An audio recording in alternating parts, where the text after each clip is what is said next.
Praise the Lord. Thanks to Jesus and thanks to my mother Mary. ഞാൻ ഉടമ്പടി എടുത്തത് 2022 ഡിസംബറിലാണ്. ഞാൻ ഉടമ്പടി എടുക്കാൻ എൻ്റെ ചേട്ടൻ ഇവിടെ ഉടമ്പടി എടുത്തിരുന്നു. അപ്പം അങ്ങനെ എനിക്ക് ഉടമ്പടിയെ പറ്റി ഏകദേശം ഒരു ധാരണയുണ്ടായിരുന്നു. ഞാൻ ഉടമ്പടി എടുക്കാൻ എനിക്ക് പ്രത്യേകിച്ച് കാരണങ്ങൾ ഒന്നും ഉണ്ടായിരുന്നില്ല. പക്ഷേ എനിക്ക് ഒരു ദൈവാനുഭവത്തിൽ വളരണം, അല്ലെ ദൈവവുമായിട്ട് കുറച്ചുകൂടെ അടുത്ത് ജീവിക്കണം എന്നുള്ളൊരു ലക്ഷ്യമായിട്ടാണ് ഞാനിവിടെ വന്ന് ഉടമ്പടി എടുത്തത്. അപ്പോൾ ഇവിടെ വന്ന് ഞാൻ ഉടമ്പടി എടുക്കുമ്പോൾ എനിക്ക് എഴുതാൻ നിയോഗങ്ങൾ നമുക്ക് എല്ലാവർക്കും അറിയാം, നമുക്കൊക്കെയുള്ള പ്രശ്നങ്ങളൊക്കെ നമ്മുടെ കയ്യിലുണ്ട്. പക്ഷേ ഇവിടെയുള്ളവരുടെ പ്രശ്നങ്ങളുടെ മുമ്പിൽ എൻ്റെ പ്രശ്നങ്ങളൊന്നും എനിക്ക് പ്രശ്നങ്ങളായിട്ടേ തോന്നിയില്ല. അതുകൊണ്ട് ഞാൻ ഒന്നും എഴുതിയില്ല. അങ്ങനെയുള്ള കാര്യങ്ങളൊന്നും ഞാൻ എഴുതിയില്ല. അപ്പം അതിനുശേഷം ഉടമ്പടി എടുത്തതിന് ശേഷം ഞങ്ങൾ പ്രാർത്ഥനാ ജീവിതത്തിലായിരുന്നു. ഉടമ്പടി പ്രാർത്ഥനയും ഉടമ്പടിയിൽ പറഞ്ഞിട്ടുള്ള എല്ലാ കാര്യങ്ങളും അതിൻ്റേതായ രീതിക്ക് തന്നെ ചെയ്തു പോന്നു. പക്ഷെ എനിക്ക് ലഭിച്ചിട്ടുള്ളത് മാതാവിൻ്റെ വലിയൊരു സംരക്ഷണമാണ്. ഞങ്ങളുടെ കുടുംബത്തിൽ മാതാവിൽ നിന്ന് ലഭിച്ച സംരക്ഷണത്തെ പറ്റി പറയുകയാണെങ്കിൽ ഞങ്ങൾ ബാംഗ്ലൂരാണ് താമസിക്കുന്നത്. ഇതെൻ്റെ ഹസ്ബൻഡാണ് ഡേവിഡ്, സൈബർ സെക്യൂരിറ്റി ഡയറക്ടറായിട്ട് ബാംഗ്ലൂർ വർക്ക് ചെയ്യുന്നു. ഞങ്ങൾ ബാംഗ്ലൂരിൽ നിന്ന് നാട്ടിലേക്ക് വരുന്ന സമയത്ത് ഞങ്ങൾ കാറിലാണ് വരുന്നത്. ബാംഗ്ലൂരിൽ നിന്ന് നാട്ടിലേക്ക് വരുന്നവർക്കറിയാം, ഹൈവേ ആണ്. എല്ലാവരും അത്യാവശ്യം നല്ല സ്പീഡിൽ തന്നെയാണ് വരുന്നത്. ഞങ്ങളും സ്പീഡിൽ തന്നെയായിരുന്നു. പെട്ടെന്ന് ടയർ പഞ്ചറല്ല, ടയർ പൊളിഞ്ഞു പോകുക തന്നെയാണ് ഉണ്ടായത്. പക്ഷേ നല്ല സ്പീഡിലായിരുന്നെങ്കിലും ഞങ്ങളുടെ കാറിന് ഒന്നും സംഭവിക്കാതെ എങ്ങനെയാണെന്നറിയില്ല പെട്ടെന്ന് സൈഡ് ഒതുക്കാൻ സാധിച്ചു. ഞങ്ങൾ യാത്ര ആരംഭിക്കുന്നതും ഞങ്ങൾ വീട്ടിൽ നിന്ന് എന്ത് കാര്യങ്ങൾക്ക് പുറത്തേക്ക് ഇറങ്ങുവാണെങ്കിൽ ഞങ്ങൾ ഉടമ്പടി തൈലം ഞാനും ഹസ്ബൻഡും മക്കൾക്കും കുരിശ് വരച്ച് കൊടുത്തിട്ടാണ് ഞങ്ങൾ ഇറങ്ങുന്നത്. അപ്പം ഞങ്ങളുടെ യാത്ര ആരംഭിക്കുന്നതും അങ്ങനെ തന്നെയായിരുന്നു. അപ്പോൾ മാതാവിൻ്റെ വലിയൊരു സംരക്ഷണം ഒന്നുകൊണ്ട് മാത്രമാണ് ഞങ്ങൾ അന്ന് ഒരു അപകടവും കൂടാതെ, അല്ലെങ്കിൽ ഞങ്ങൾക്കറിയാം അത്രയും സ്പീഡിലൊക്കെ വരുന്ന വണ്ടികൾ അറിയാം, നമുക്കറിയാവുന്ന കാര്യങ്ങൾ ഉണ്ടാവില്ല ബാക്കിയൊന്നും തന്നെ. ഞങ്ങൾക്ക് അങ്ങനെ മാതാവിൻ്റെ വലിയൊരു സംരക്ഷണമാണ് അന്ന് അവിടെ ലഭിച്ചത്. അതിനുശേഷം പിന്നീട് ഒരിക്കൽ എൻ്റെ ഇളയ മോൻ 6 വയസ്സാണ്. അവൻ സ്കൂളിൽ നിന്ന് പുറത്ത് വാനിലേക്ക് വരുമ്പോൾ, അതും ബാംഗ്ലൂർ ട്രാഫിക്കിലാണ്, നല്ല ട്രാഫിക്കുള്ള സ്ഥലമാണ്. അവൻ ഇറങ്ങി വരുമ്പോൾ അവൻ്റെ ഒരു കാറ് വന്ന് ചെറുതായിട്ടും തട്ടി അവൻ്റെ കാലിൽ കൂടെ കയറി. അവന് കാല് പുറകോട്ട് വലിക്കാൻ പറ്റിയില്ല, അവൻ താഴെ വീണു. പക്ഷേ ഒരു പോറൽ പോലും ഏറ്റില്ല. അവനാകെ പേടിച്ചു പോയി, അവൻ കരഞ്ഞു. അതിനുശേഷം ഞങ്ങൾ അവനെ വീട്ടിൽ വന്നു കഴിഞ്ഞിട്ട് എടുത്തുകൊണ്ട് വന്ന് ഞങ്ങൾ ഹോസ്പിറ്റലിൽ പോയി സ്കാൻ ചെയ്തു. ഒരു പോറൽ പോലും ഇല്ല അവൻ്റെ കാലിലോ ഒന്നും സംഭവിക്കാതെ മാതാവിൻ്റെ സംരക്ഷണത്തിൽ നമ്മൾ സ്കൂളിൽ മക്കളെ വിട്ട് കഴിയുമ്പോൾ നമുക്ക് പിന്നെ നമ്മുടെ കയ്യിലില്ല, എല്ലാം ദൈവത്തിൻ്റെ കയ്യിലാണ്. അങ്ങനെ ഒരു പോറൽ പോലും ഏൽക്കാതെ എൻ്റെ മോന്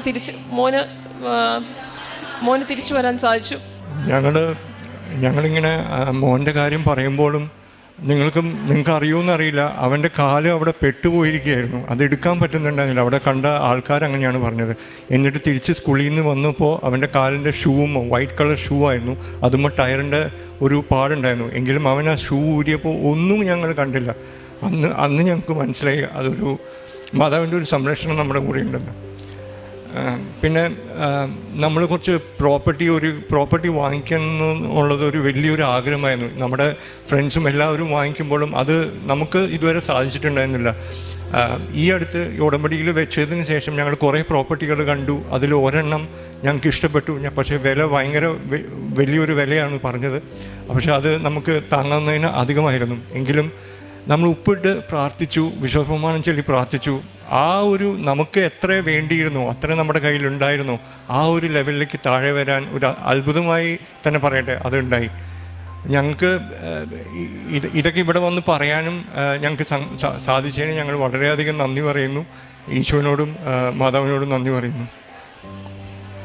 ചെറുതും വലുതുമായിട്ട് ഇതൊന്നുമല്ല, ഒരുപാട് അനുഗ്രഹങ്ങൾ മാതാവിൻ്റെ സംരക്ഷണങ്ങൾ ഞങ്ങൾക്കുണ്ട്.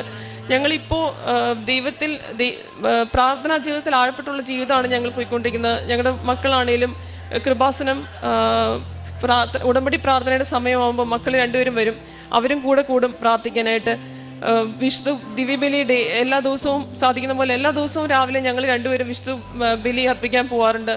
പിന്നെ ബൈബിൾ വായന, ഞാൻ ബൈബിൾ വായിക്കുന്ന ഒരു വ്യക്തിയാണെങ്കിലും ഒരു പൂർണ്ണമായൊരു ബൈബിൾ വായന എന്നെ സംബന്ധിച്ചിടത്തോളം എനിക്ക് ഉണ്ടായത് ഉടമ്പടിക്ക് ശേഷമാണ്. ഞാൻ മുഴുവനായും ബൈബിൾ വായിച്ച് തീർത്തത് ഉടമ്പടി എടുത്തതിന് ശേഷമാണെന്ന് പറയാം.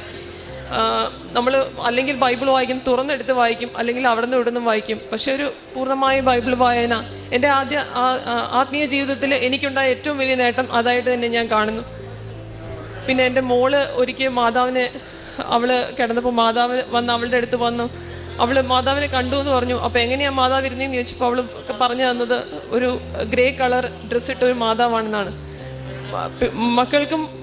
മക്കളും ഇതേ പ്രാർത്ഥനാ ജീവിതത്തിൽ തന്നെയാണ് അവരും വളർന്നു വരുന്നത്. അത് എല്ലാ അനുഗ്രഹങ്ങളും സാധിച്ചത് മാതാവിൻ്റെ അനുഗ്രഹം കൊണ്ട് മാത്രമാണെന്ന് ഞങ്ങൾ വിശ്വസിക്കുന്നു.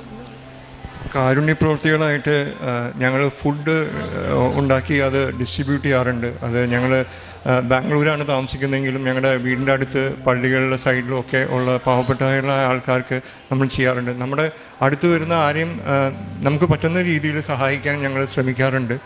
പിന്നെ ധ്യാനം, മിലുവാണ് ആദ്യമായിട്ട് ഉടമ്പടി എടുത്തെങ്കിലും ഞാനും ഒരു ഉടമ്പടി ജീവിതം തന്നെയാണ് നയിച്ചിരുന്നത്. എല്ലാ ധ്യാനങ്ങളും മുടങ്ങാതെ കൂടുമായിരുന്നു. അച്ഛൻ്റെ ഇതെനിക്കൊരു ധൈര്യമായിരുന്നു. ഞാൻ തന്നെ എനിക്ക് വണ്ടി ഓടിച്ച് പോകാൻ എനിക്കൊരു ഭയമൊക്കെ ഉണ്ടായിരുന്നു. പക്ഷെ ആ ഒരു ഡിവൈൻ പ്രസൻസ് ഞാൻ ഫീൽ ചെയ്ത് തുടങ്ങിയപ്പോൾ പിന്നെ എനിക്കതൊരു പ്രശ്നമല്ല. ഞാൻ എന്നും റിട്രീറ്റ്സും പിന്നെ ഈ സാക്ഷ്യങ്ങളും കേട്ടുകൊണ്ടാണ് ഞാൻ വണ്ടി ഓടിക്കുന്നത്. എനിക്ക് അതുകൊണ്ട് ആരോ എൻ്റെ കൂടെ ഉണ്ടെന്ന് എനിക്കൊരു തോന്നലുണ്ട്. ഇനിയും ഒരു ഉടമ്പടി ജീവിതം നയിക്കാനാണ് ഞങ്ങൾക്ക് ആഗ്രഹം. ഞങ്ങൾ മരിക്കുമ്പോഴും ഞങ്ങളൊരു ഉടമ്പടി ജീവിതം നയിച്ചുകൊണ്ട് ഞങ്ങളുടെ കൂടെയുള്ളവരെയും ആ ഉടമ്പടിയിലേക്ക് നയിച്ച് ദൈവത്തിലേക്ക് നയിച്ച് ഒരു നിത്യജീവൻ മുന്നിൽ കണ്ടുകൊണ്ട് ജീവിക്കാൻ ഞങ്ങൾ തീർച്ചയായിട്ടും ശ്രമിക്കും. ഞങ്ങൾ രണ്ടുപേരും ഇപ്പോൾ കാറ്റീസം പഠിപ്പിക്കുന്നുണ്ട്. ഞങ്ങൾ ഈ അടുത്താണ് അത് ചെയ്തു തുടങ്ങിയത്. അത്